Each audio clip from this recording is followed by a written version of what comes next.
All right.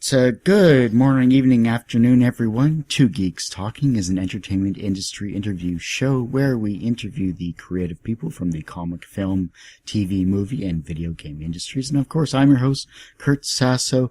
We are joined on episode 361 with a fellow filmmaker, an actor, a director, a producer, which are many roles that people understand. But when it comes to the making of films, and if you love the horror genre, I know you will love this particular guest. This is challenge number 3 of 42 as well in our 6 weeks challenge.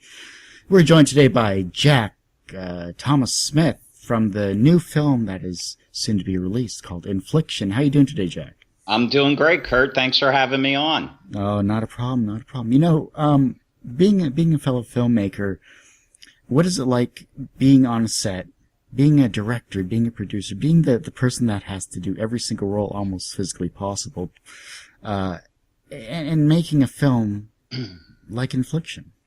Well, the whole thing is with any type of film, when you're a director, producer, writer, the challenge is, yeah, that's actually a great question. First of all, it's an amazing experience. That's the best way to describe it. It's incredible because, you know, when you write a screenplay, you know, you're always you're alone. You're in your living room, or you're in your office, you're in your home.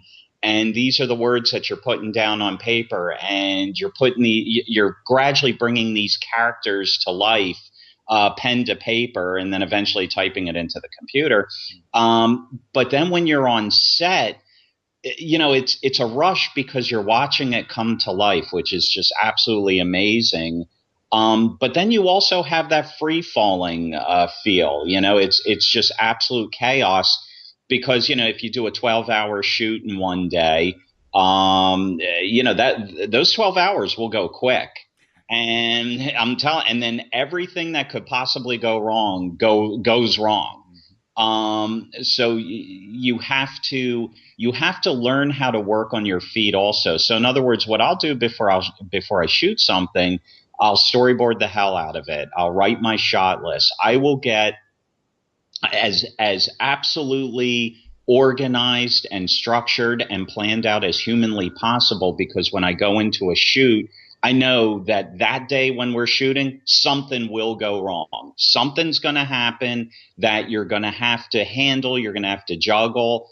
But as long as you have your foundation of what you need to shoot, what you need to accomplish in that day, you'll generally be able to make the day. And even if you don't 100% make it, you'll get most of it shot and then pick up the balance of whatever you need in the next day or in the days to come. And then the other thing I'll stress also is rehearsals. When you're dealing with actors, and I know a lot of times independent filmmakers, they get trapped in this because, you know, they're on such a tight budget, and you know, they just want to get on set, shoot, and all that. I cannot stress enough: rehearse the hell out of your film. Rehearse it. And I know you're going on very little money and all that, and you know, and that's always a challenge. But you will find actors that are so committed that they will rehearse day and night on this, or you know, around their work schedules, because you know their faces are going to be on film, and this could be a launching pad for them. So my long-winded answer is it's a rush, but it's also, you have to know how to operate on your feet and go into the shoot being as planned, as organized and as planned out as humanly possible, with the assumption that something will go wrong that will kind of knock you on your ass. Yes, I've had those days as well. I can only imagine what a feature film is like compared to a short film, but yeah, I'm sure it's similar in many respects. You know, let's talk about the actual film itself, Infliction, because are you touting it as a horror genre, or is it a thriller? Because I mean, to me, the trailer is well done. Thank you. It really, for me, I'm more of a psychological thriller type person. I don't know. That's me. Yep. Perfect. And then tell us what Infliction is all about, and we'll talk about the social media aspect as the secondary question. Yeah, no problem. Essentially, the way I'm describing Infliction is that it's an assembled footage film that documents a murder spree committed by two brothers in North Carolina and the disturbing truth behind it. It's a very intense film. It deals with a very, very disturbing subject matter that affects a lot of people in this world, unfortunately. It will definitely have you talking when you after you watch it. It just, yeah, I wish I could give you more on it, but it's a very, very intense film. Well, based on the trailer and the fact that you're right, the subject matter of this type of genre makes you think, because I recently did a short film that was called, which I'll come back to later, which was based on similar, I'm sorry, it was called Deliverance. That's the name of our film. Okay. Okay. So, anyhow, but with this type of aspect, when I saw the trailer, it kind of set me back, because the music, the actual watching this footage is, you're not expecting it. Right. And that's what kind of, I didn't know how to approach it. And I wish I was in, New Jersey where I believe you're going to have a limited release film as well. Yeah, actually, we've got well, we're actually screening it all over. We've got two screenings coming up in Blairstown, New Jersey, on May 30th, which ironically is where they shot Friday the 13th, which is pretty cool. And then after that, we'll be in Pittsburgh on June 7th. June 14th, we'll be in Lake Hopatcong, New Jersey, for an absolutely awesome event. I can go into that with you in a little bit. And then we're going to be in Norfolk, Virginia on June 21st, Salem, Mass on July 3rd. And then from there, we're hoping to get out to the West Coast and do LA, San Fran, Seattle, Albuquerque, New Mexico. That might come in July or August.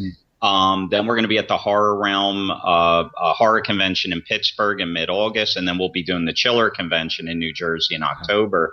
So we're actually going to be all over with this. And the national DVD release in the U.S. and in Canada is July 1st, and it's being released by Virgil Films and Entertainment. They're the same company that released Super Size Me and a bunch of other documentary type films and art house films and that sort. To elaborate on what we were talking about before, yeah, I'm a huge fan of psychological thrillers. I'm a big Brian De Palma guy. I love De Palma. And as Kubrick, any guy like that, I dig on those films. Christopher Nolan with Memento, absolutely loved it. That is totally my style, and that really comes through in my first film, Disorder. It was funny. Disorder, I wrote, directed, and produced, and it was a psychological thriller. The main character is a paranoid schizophrenic, and the entire film is told from his perspective. And right when you thought you had it all figured out, there was a twist ending. And I got very lucky with that film. We shot it in New Jersey, shot it in the Poconos in Pennsylvania.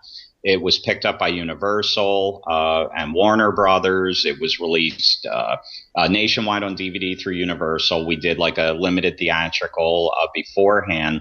It was in every Walmart, every Hollywood Video. It was a total rush to walk in and see it on the shelves in Walmart. But I'm bringing up Disorder because it was funny. When we were editing it, my editor, his name's Gabe Friedman. He was also a big De Palma guy, and he said it. He was like, "Dude, I can see De Palma all over this film, man." And he's like, "I want to do split screens on it," and I'm like, "No, I don't want to go that far with it." But anyway, yeah. So with Infliction, it's funny that you asked me for a category, because Virgil is marketing it as a horror film. To me, it's just a very intense. It's like a dark drama. It's like it's a thriller because it keeps you on the edge of your seat. But it is so funny to see people coming out of our theatrical screenings. We've already had screenings in New York, East Stroudsburg, Pennsylvania, New Jersey, Buffalo, Charlotte, North Carolina. And women are really connecting with this film, and it's because of the subject matter. And I've heard people say it was so intense that they could barely watch it. Mm. But then I've heard other people say that this is not a horror. I mean, this is a drama, a dark drama. So yeah, so I mean, from a marketing standpoint, it's being called a horror, but from a filmmaking standpoint, it's a very original, very different type of film. And actually, when you see it, I would love to get your opinion, what you think it should be, you know? Yeah, no, I'd love to do a review of it. That would be really really amazing as well. Awesome. Because for me, when it comes to psychological thrillers, maybe people may not consider it this, but I considered it this. I was never into the Saw films, but it was the no. I agree. It was the second Saw film that my friend dragged me to, and I'm hate to say it, but I'm not really much of a horror guy. Friday the 13th, the classics, Night of the Living Dead, those are amazing films in their own respect. But I saw the second Saw film, and I thought that was more of a psychological thriller than it was an actual blood and guts and horror film. Yeah, I never saw the second one. I saw the first one, and I thought it was good, but I mean, the thing is though, is that, and I'm not lumping this in that category. No. I'm just not a torture porn guy. I'm not. I need more than that. You know what I'm saying? I need a story. I need good character development, and I love horror films, but I like good horror films, like The Exorcist, Halloween, Friday the 13th. I can go, I just can't, I cannot get into, I don't get into gore. I don't mind gore if it's part of the story, but if it's solely gore, if there's absolutely no story and it's like, hey, let's just torture people or tear them apart or whatever, I can't get into it. No, I agree. It's, I think it's, I think it's those types of particular films that kind of let the industry know that, hey, this is what everyone wants, but people have to say, we're tired of it. We need something different and a change. And I think Infliction, is the that type of film to kind of set a new genre to reoccur. I hope. I mean, I appreciate that. I mean, the challenge is also is that, everyone now has their little flip phones. They have, everyone can shoot a movie now because they have their little video cameras and all that.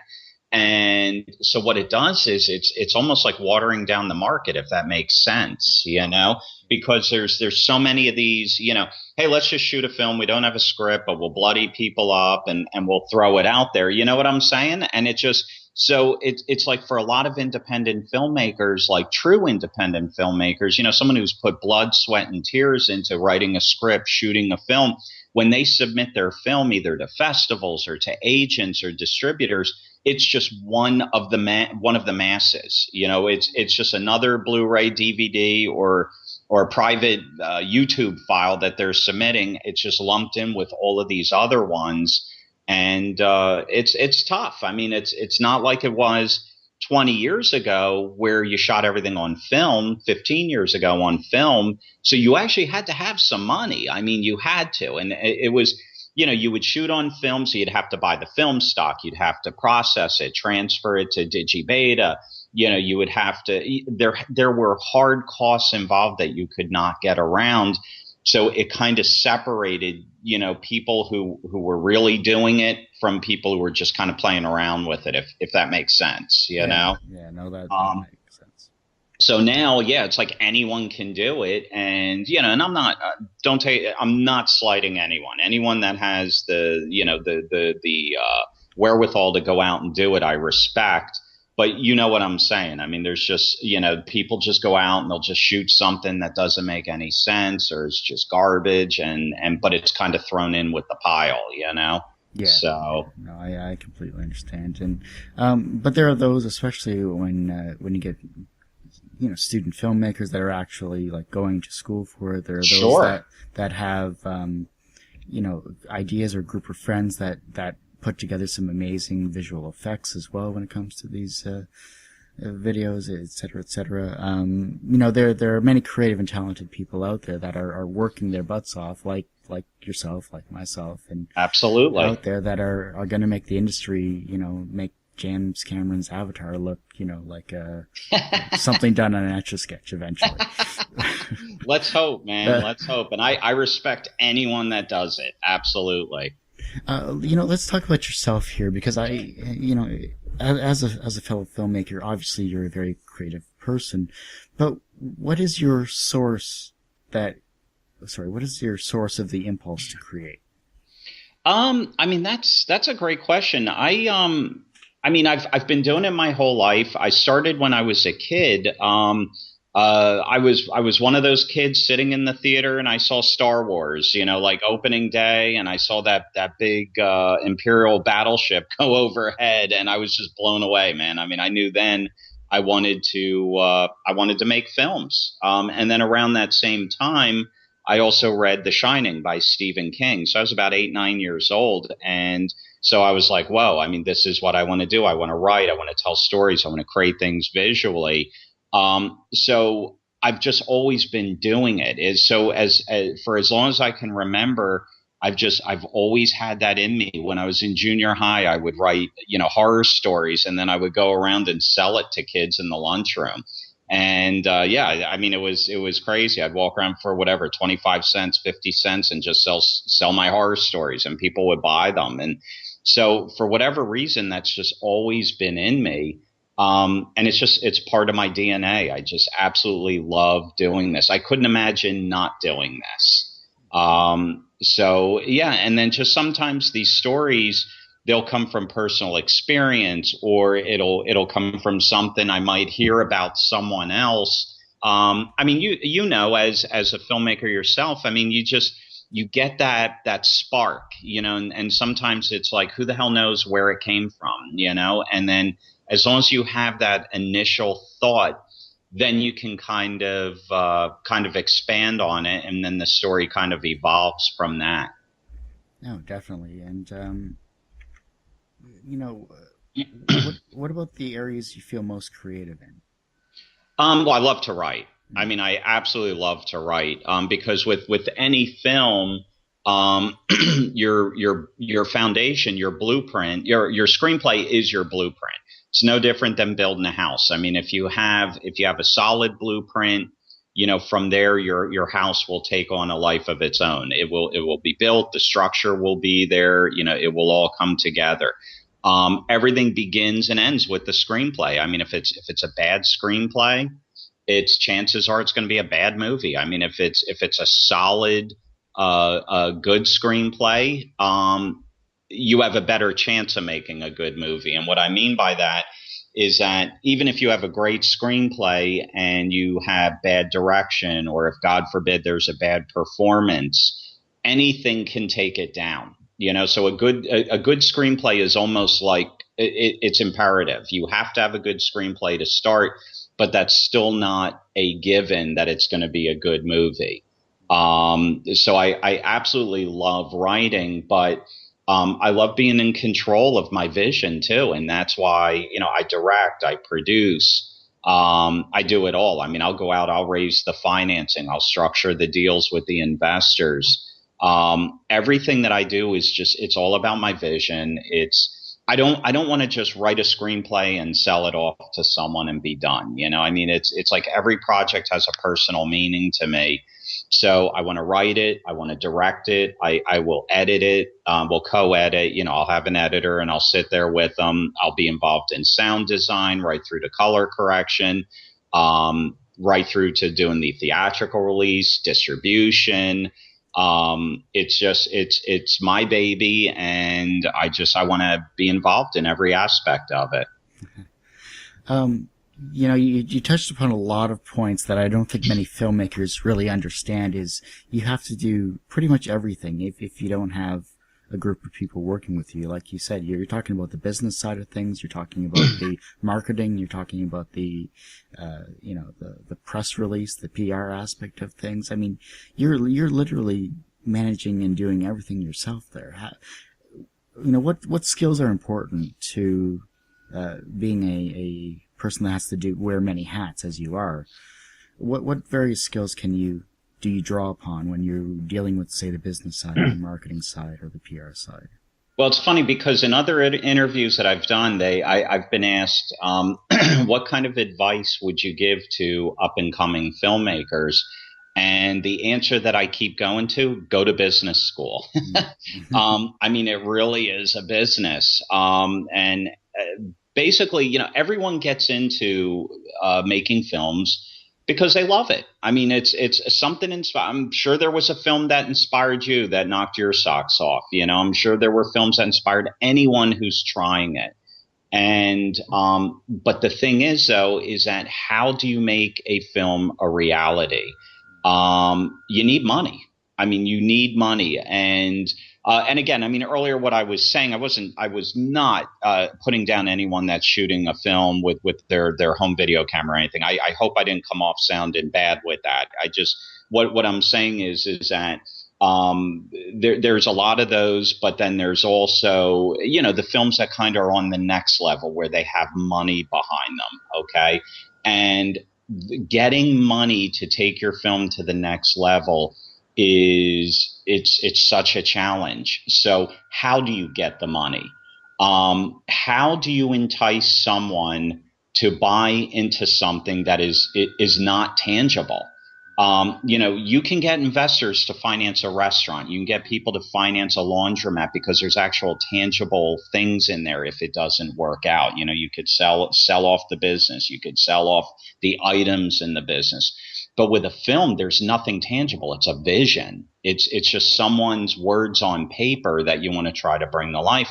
So the point is you have to know how to write a business plan, a private memorandum. Have to know how to do a budget. So you have to write up your business plan. You have to put together a budget.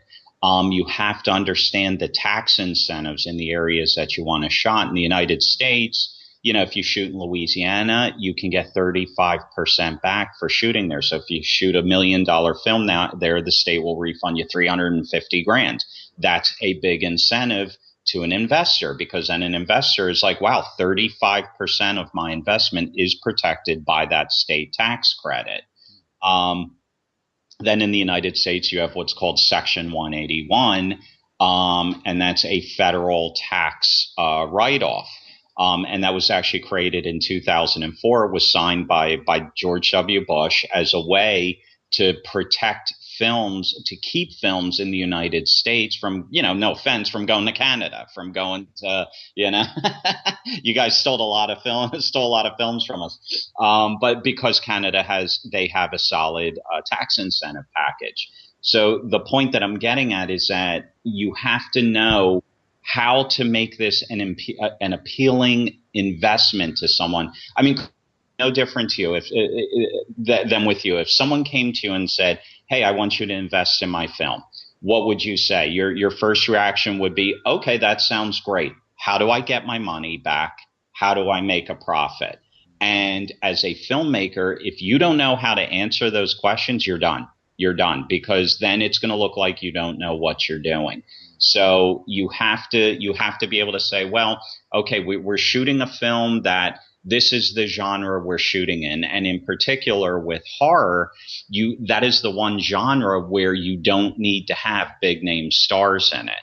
So if you look at some of the biggest horror movies in history, Friday the 13th, Nightmare on Elm Street, the original Halloween, even Saw. I mean, Saw had Carrie Ells in it, but he wasn't, like Tom Cruise. You know what I'm saying? You can do a horror film for a small budget without a major star in it and still get distribution. So one, make sure you're picking the right genre. Okay. Chances are if you do a low budget romantic comedy, you might have a hard time getting distribution because people like to see the same faces. Back in the day where they called them the Meg Ryan movies. They always wanted to see Meg Ryan in those romantic comedies. So make sure you pick the right genre. Then you put together your business plan. When do you need the money? How much money you need. So you have to have a solid budget, and it's got to be realistic. How do they get their money back? So you break it down through your domestic distribution, whether it's U.S., Canada. Do you do a theatrical, DVD, video on demand, pay-per-view, digital? Then you also have the foreign market. If you're lucky enough to get a star attached, you could also do foreign pre-sales. You can take your film, go to foreign buyers and say, hey, I've got so-and-so attached to the project. We're giving you a chance now to pick up the rights to distribute it in your country in advance for a discounted price. And a lot of times you can take that money and actually use it for the actual production of the film. So you don't want to pre-sale too much, because then you're almost cutting in half what you could potentially make in foreign sales. But it's kind of an all the above, if that makes sense. You want to get equity investment, but then you can also borrow against the tax credits in the particular state you're shooting in. You want to try and get a minimum guarantee domestically, and then you can also do foreign pre-sales. So it's a business, and I mean, we all got into it for the same reason. We love to make films, but how do you get to that next level where you're getting financed and you're on a real schedule, real budget? Your film gets completed from beginning to end, because that's a big trap with independent filmmaking. Is it's so hard to get that startup money, and then when you do, a lot of these films don't get completed because they run out of money. So yeah, the long-winded answer is I would definitely learn the business end of it, because it will help you in raising funds. It will help you with distribution. And the name of the game is we all want to keep making films. I mean, I want to make films for the rest of my life. So if I get an investor and the investor takes a bath and loses every penny he put into my film, chances are I'm not going to do another film again, or it might take years to find new investors to do another film with. If you make them a profit, they'll come back. If they lose money, you're going to lose them. Well, that's good to know. That's stuff that I definitely needed to hear, because I'm probably going to have to change my minor from computer science to business now. Exactly. Or I mean, you're living in a great country there. I mean, I would research the tax. I don't know off the top of my head the tax incentives in Canada, but I hear they're amazing. So, I mean, I would assume if in your area, you probably have a local film commission, and they'll state it right on the website what the incentive is. And I do think in Canada it has to do, you also have to use local crew, local directors. So yeah, that was the whole thing, I guess, before the Section 181, was that they were sending films up there. They were hiring local crew. They were hiring Canadian directors to take advantage of all these incentives. So yeah, it's definitely an interesting business, and I'm not going to lie, my eyes glaze over with it, because honestly, I mean, my agenda, I want to make films. I mean, there you go. I'm laying it all out there. I want to make movies for the rest of my life. So the business end of it is a necessary evil. That's how I look at it. Good stuff. No, that's perfect. Thank you. I appreciate that. Yeah. Tell us one of your most creative mistakes that occurred while you were filming. Oh, wow. That's a great question, because I've probably blocked them out. I would have to, let me think about that. On Disorder. Oh my God. I am absolutely sandbagged right now. You got me. Okay, I got one. I mean, it's not a major thing, but it had to do with continuity. When we were shooting Disorder, it was such a minor thing, but we had shot these two different scenes. The scenes are supposed to connect, but we shot them on 2 different days. There's one shot where the lead actor walks down the stairs. He walks down the stairs and he doesn't have shoes on. Okay, you can clearly say it. Okay, but then the next cut, he comes into frame, and it's a wide shot. Of course, we see his feet, and suddenly he has sneakers on. So just something that stupid. But I swear to God, dude, I was so anal about it. We actually went back and I shot him walking down the stairs with sneakers on, because it would have driven me crazy for the rest of my life. So, so that was one. I mean, that was definitely one. But thank God I have been lucky enough that there has not been a major creative screw up, you know? I mean, so with anything, you know, it's funny because I don't know if anything gets screwed up, quote unquote, as things happen, you know, it's, and you have to adapt. It's, you know, like one day you're shooting, you've got your shot list, your storyboards, you're ready to rock and roll, actors are rehearsed, and then some guy turns on his lawnmower, you know, and it's like, so you got to sit there and wait for the guy to shut the lawnmower off. You'll go over, you'll try talk to him, and if he's cool, he'll shut it off. If he's a jerk, he'll, you know, you just got to wait it out, you know. So that's the crap that kills you, man. I've actually heard stories from buddies of mine out in LA. They're like the people, just the locals in LA, they're so used to so many films being shot out there that they actually know how to work it. It's like, all right, if you see a movie shooting, like, you know, right in front of your house or right on your street corner, just go out with a weed whacker, go out with a lawnmower, and someone from the production will just come over and give you money to shut off your machinery. So yeah, it's funny, but yeah, it's you just have to learn how to adapt to whatever comes your way.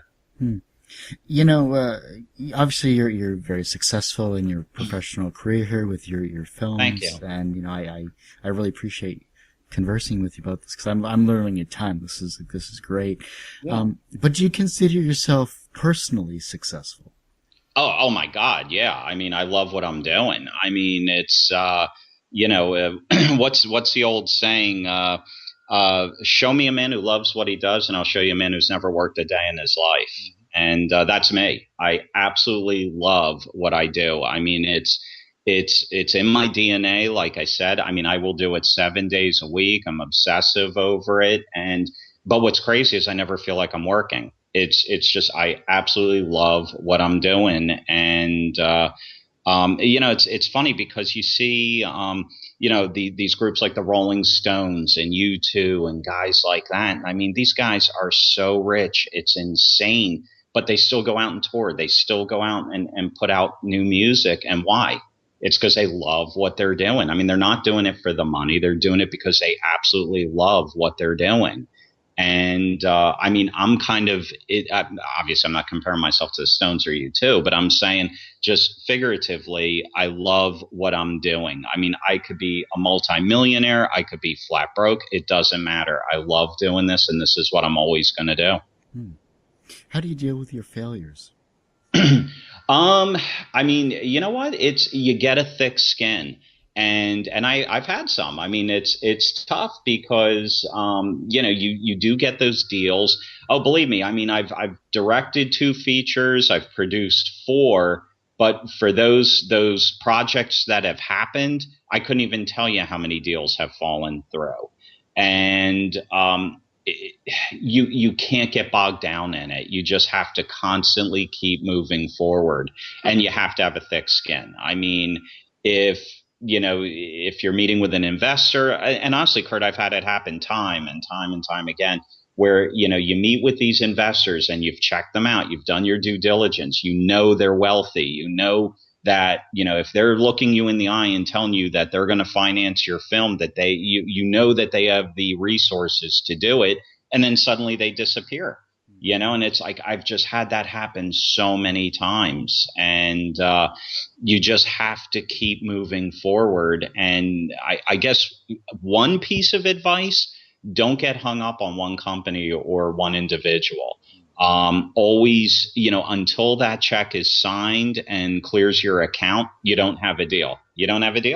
So you just have to keep moving forward as if it doesn't happen. So it does, man. I mean, it does kick you in the gut and it does knock you down. And I mean, I had that happen back when the market tanked in 08 into early 09. I was working on my project In the Dark. We talked about it off air. That's the one I ultimately want to shoot out in Grosse Ile. I had an investor on board, a verbal commitment that the guy wanted to finance it, and it was a pretty significant budget. And then the market tanked, the guy took a bath, and the whole deal went to crap. So that was one where I was like, all right, you know, I kind of had to take a moment, you know, because it was so close. But what's your alternative? Quit? I mean, you can't. If this is truly what you're going to do and who you are and what you want to be, quitting's not an option, and you just got to keep moving forward, and you need to exhaust all options because you never know. You don't disregard anyone either. That's the other thing. I have never underestimated anyone. I never disregard anyone, because you never know. That one person that you're talking to, you might think is full of crap, could be the one that comes through. So good to know. That's it's a world where you, like you said, you can't take things at face value, and no. I think that's true about people in general as well, especially on working with a film crew, especially working with actors. You never know what they can bring to the table, and it's up to you as a person of many hats, I'm going to say, to bring that out. Yeah, no, it's the truth. I mean, it was funny. I had coffee one time with Jackie Mason's wife, really nice lady, and she said something to me that completely just stuck with me. Because, I said to her, I'm meeting with these people. They have money. I know they can do the film. They say they're going to do it, and then they don't. And she looked at me and she said, Jack, rich people can be full of shit too. and that completely stuck with me, because it's like you don't, it's like, what are you gaining by doing this? I don't get it. I would love to get into the mind of someone who promises they're going to do something and then doesn't do it. I have never understood that, man. I'm one of those that if I say I'm going to do it, I do it. And then if I can't, I'm not going to make, false promises. I'm just completely honest. It's like, hey, I can't do it, or yeah, I'm in. And then I follow through with it. So I don't get the mindset of someone that says, yeah, sure, no problem, I'll finance your film. And then it's crickets, So I don't know. Yeah, there have been, we'll talk about this off air, but there have been a couple of feature films that were actually made in Windsor, Ontario. Most recently, a horror film called Scarehouse. Okay. By Gavin Michael Booth, and a non-horror film called The Birder. Which was more of a comedy and all that stuff. It's pretty interesting overall. So I can see. Well, and then there was that whole Michael Bay Transformers 4 filmed in Detroit, and then RoboCop in Detroit, and all that. Sure. But anyhow, the long and the short of it is, I can see this area being a mecca for filmmaking as well too. So, one last, two questions. What do you fear the most? Not being able to do this. I mean, that would be my greatest fear. Would be professionally. Obviously you have your family and everything. You don't want anything bad to happen to them. But professionally, I would never ever want to not be able to do this. I absolutely love doing this. I love writing. I love filmmaking, and I want to do this for the rest of my life. Mm. The younger generation are looking to your films, or films in general, but specifically your films, as inspiration. And they're becoming inspired. They're becoming filmmakers in their own right. But how can this generation inspire the generation after them? I just make good films. I think it's that simple. I think good is good. And it was funny because I saw an interview once with Keith Richards of the Stones, and the interviewer said, why is it that people, 40, 50 years later are still listening to your songs? And he said that exact same thing. He said, I don't know, maybe because good is good. And, just be true to yourself, and this goes back to what we were talking about earlier.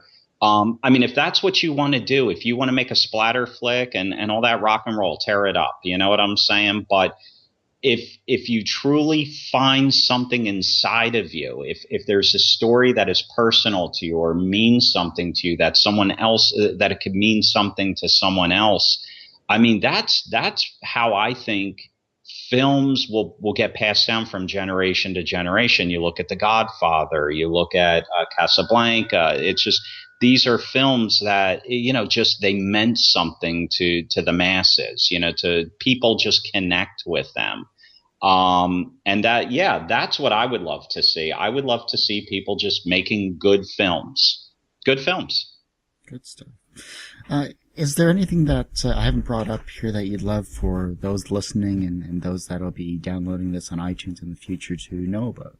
Sure. Yeah. I mean, if I can talk about Infliction, Infliction is going to be released in Canada and the U.S. July 1st on DVD, pay-per-view, video on demand, digitally. It's being released by Virgil Films, which is the same company that released Super Size Me and a number of other documentaries and art house films. If they want more information, they could check it out on Twitter at Infliction Tapes. Our Facebook is Facebook Infliction Tapes.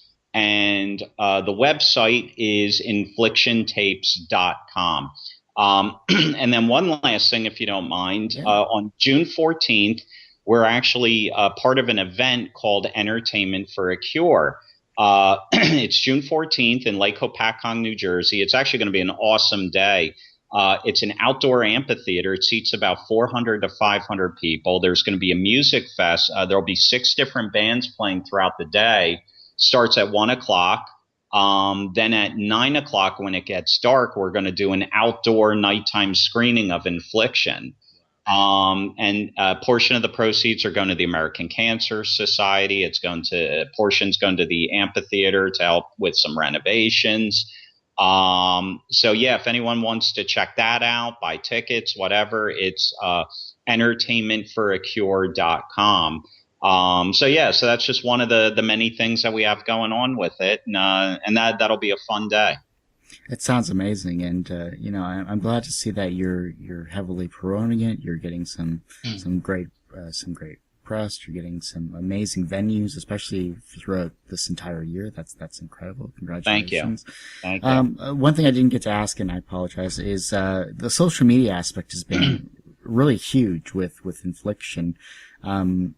Why, as a filmmaker, did you want to utilize social media? Well, I mean, that's a great question, and that comes back to being an independent filmmaker. Unfortunately, when you have a film, and it's a lower budget project, and you don't have A-list talent attached to it, a lot of it you have to do it on your own. I mean, it's no different than going out and raising the money, going out and shooting it, going out and putting it together. Excuse me. You also have to market it. You got to get it out there. So pretty much what we're doing with Infliction, we've got easily 10 Twitter accounts, if not more at this point.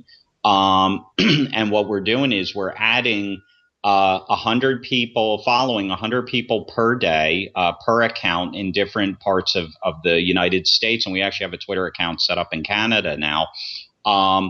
And the whole point of this is to create awareness for Infliction. So we'll follow people. If they follow us back, we'll tweet them the trailer. We'll tweet them the Facebook page. And we'll also tweet them the information about the upcoming releases, whether it's in Salem, Mass, or the DVD release, whatever. And it's amazing. Between all the accounts combined, off the top of my head, we're getting around 20,000 followers. We're getting up to that point. And our internal numbers that are coming from Twitter, we're getting about 60,000 views a week on all those accounts combined. So it's great now because you don't have to get people out of their seats now. And what I mean by that is, when the movie comes out on DVD and it's going to be, on iTunes and Google, I'm sorry, I forget whatever Google's digital download site is.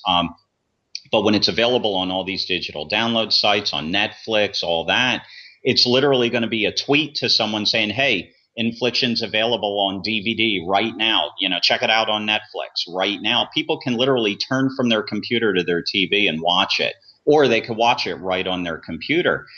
Years ago, when I was promoting Disorder, I did this on MySpace. I had like 26 MySpace accounts. I was blasting the hell out of it. But it was a two-step process. It was like, hey, it's available at Hollywood Video. Hey, you can purchase it at Walmart. But it was actually getting people to make that next step, was to get in their car and go to these stores. So now with digital and with internet and all that and Netflix, people can literally get that tweet from me and then just turn right to their TV and watch it. So it makes sense. And I'll tell you, the distributor, they're absolutely ecstatic with the amount of feedback we've been getting from social media and the buzz that we've been creating with it. So knock on wood. I mean, hopefully it works. We'll see, it can't hurt. It can't hurt. No, definitely. And, I'm glad that I was able to follow you. I'm glad that I reached out to you. And, this has been very educational, very informative. And, it's getting me excited to put together a potential film that I have in the works as well, too. So I would love to hear about it, man, so that's awesome. And let me know if there's anything I can do. Well, it sounds like a plan, and I'll definitely take you up on that. And I hate to say it, time flies here. It really does. But that ends this episode of Two Geeks Talking, episode 361, with, of course, an amazing, talented, and creative filmmaker in Jack Thomas here. Jack Thomas Smith. I gotta remember the third name there. So. No worries. And that, of course, ends the third episode of 42 in the 6-week challenge that I have here as well, too.